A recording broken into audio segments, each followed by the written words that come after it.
Você considera que o ser humano é o centro do universo? Todas as coisas foram feitas para ele e à sua medida e tem total interação com o ser humano? Ou você acha que o ser humano é simplesmente mais uma das espécies, ou mais uma das coisas e formas e energias que está nesse universo, sem ter um destaque? Vamos falar sobre isso nesse vídeo de uma maneira sem preconceitos, abordando filosofia, ciência e espiritualidade? Olá, sejam bem-vindos, espero que estejam todos maravilhosamente bem. Eu sou Felipe Francelino, o Bruxo Felipe, e nesse canal nós falamos de magia e espiritualidade, além de alguns conceitos que equilibram a sua energia e a sua vida cotidiana de uma maneira muito mais harmônica. Pessoal, eu vou falar sobre alguns pontos aqui, porque a minha opinião é de que, sim, o ser humano, o homem e a mulher são o centro do universo, sim.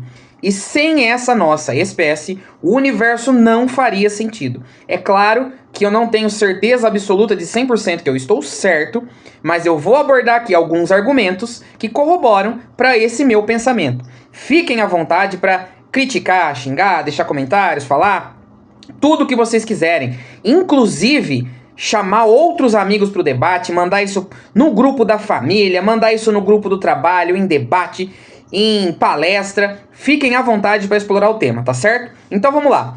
Alguns argumentos, né, que vão contribuir aí para minha visão de que sim, o ser humano é o centro do universo. Primeira coisa, a única espécie entre todas que tem alguma consciência do que é universo é o ser humano.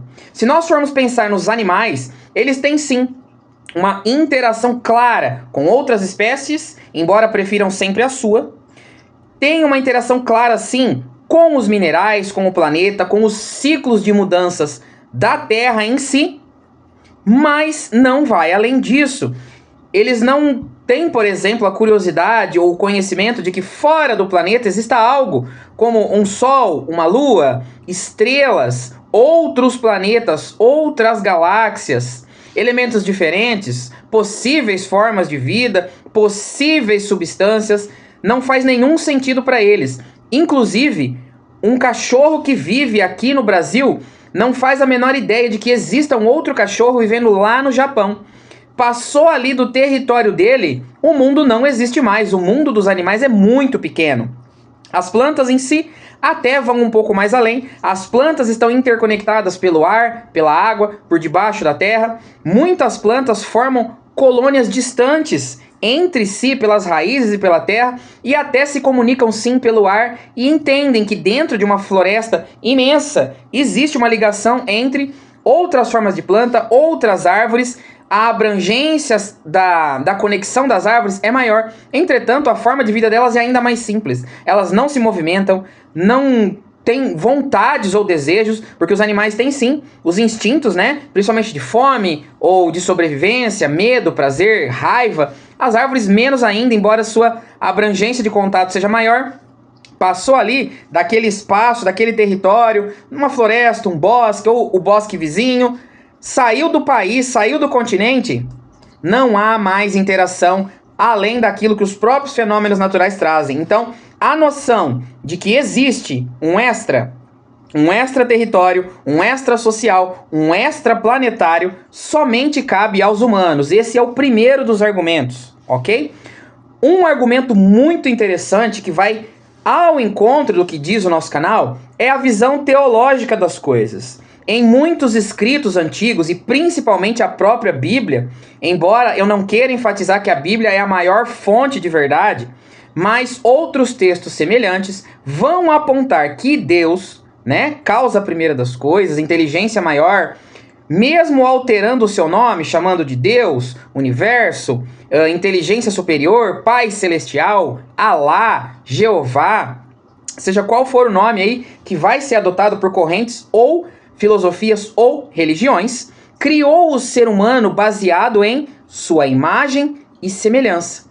Logo, se nós é que somos a imagem do Criador, e não é o leão, não é o rato, não é a pedra, não é o cristal, não é a palmeira, logo, este universo é feito para nós. Nós somos os protagonistas da história na versão teológica. O próprio Deus quis construir dentro da matéria algo exatamente igual a ele. E se ele é o dono do universo, nós estamos ali no papel central, na comunicação entre o divino e o terreno.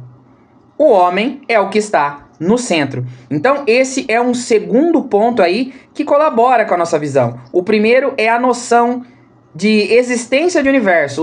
As outras espécies não acreditam nem que exista, não têm a menor noção. Um segundo ponto é essa questão de teologia da imagem e semelhança de Deus manifestada dentro do homem. É claro, existem ainda outros pontos que vão muito além disso, mas vamos focar nesses aqui que são os mais básicos e vamos extrapolar esse pensamento. Por exemplo, dentro da teologia, qual mais é o ser que se remete ao Criador, que tem noção do Criador, mesmo que essa passagem da imagem e semelhança não seja real, mesmo que exista um Deus sem forma, que ele não seja igual ao nosso corpo, mas que seja assim igual à nossa alma, como algumas correntes dizem, né? A luz que nos preenche, sim, é que é igual ao Criador, porque, por exemplo, temos pessoas grandes, pequenas, negras, brancas, altas, baixas, homens, mulheres, e qual deles é a imagem? Então, alguns dizem que a essência, que a alma sim é que é a imagem, a nossa luz que é a imagem. Mesmo que seja assim, somente os humanos é que vão se remeter ao seu Criador, vão pensar por quê, se existe, de onde que a gente veio, para onde que a gente vai. Para as outras espécies isso não faz diferença nenhuma. Só nós é que criaremos rituais, somente nós é que vamos rezar, fazer intenções, chamar o Criador, conversar com ele, comunicar. As outras espécies nem ao menos podem comunicar. Isso também é algo que colabora. Um último argumento, né, para deixar o vídeo bem completo, é a transformação. Transformação do mundo, do nosso planeta. Somente a nossa espécie cria, transforma, modifica. Um ser humano sozinho pode ser que faça poucas mudanças, mas a nossa espécie pode tirar uma floresta daqui e colocar ali, pode transpor um rio aonde não havia água e começar, e o contrário, inundar um lugar e matar um rio, construir uma cidade por cima. As outras espécies não vão modificar o planeta. Não que isso seja um mérito, ok? Às vezes as modificações que os humanos fazem são muito prejudiciais. Causam desastres climáticos, efeitos negativos, calor, tufão, terremoto, maremoto, tragédias, acidentes. Eu não estou dizendo que é positivo, estou dizendo apenas que é diferente, que é a única espécie capaz de modificar o planeta como desejar. Os outros, embora tenham desejo ou necessidade, embora um leão queira muita comida, ele não vai produzir. Ele não vai armazenar animais para ele comer futuramente. Se ele achar uma caça, ele caça. Se ele não achar, fica com fome. Ele não vai criar um curral, uma fazenda, onde ele vai estocar gazelas, antílopes, veados para comer quando der fome. Isso não ocorre nas outras espécies. Então, independente do argumento, existe uma diferença muito forte dos humanos para todo o restante da criação. Mas isso não é para funcionar como ego, como superioridade. Não. Nós estamos aqui num papel muito mais importante do que isso. Por ter habilidade, poder, consciência, capacidade e noção de tudo isso, que é o mais importante, saber que nós sabemos do que nós temos que fazer, o papel central do humano é preservar. A nossa espécie tem que modificar positivamente e zelar para que nada suma, nada se perca, nada seja destruído. Nós somos o elo da vontade divina com a terrena e nós precisamos atuar de acordo com essa vontade. Na manutenção, no cuidado, na preservação, ajudando a matéria, melhorando a matéria e não sendo donos, destruidores, tiranos. E essa é a mensagem mais importante sobre saber que o centro do universo é, de fato, o ser humano.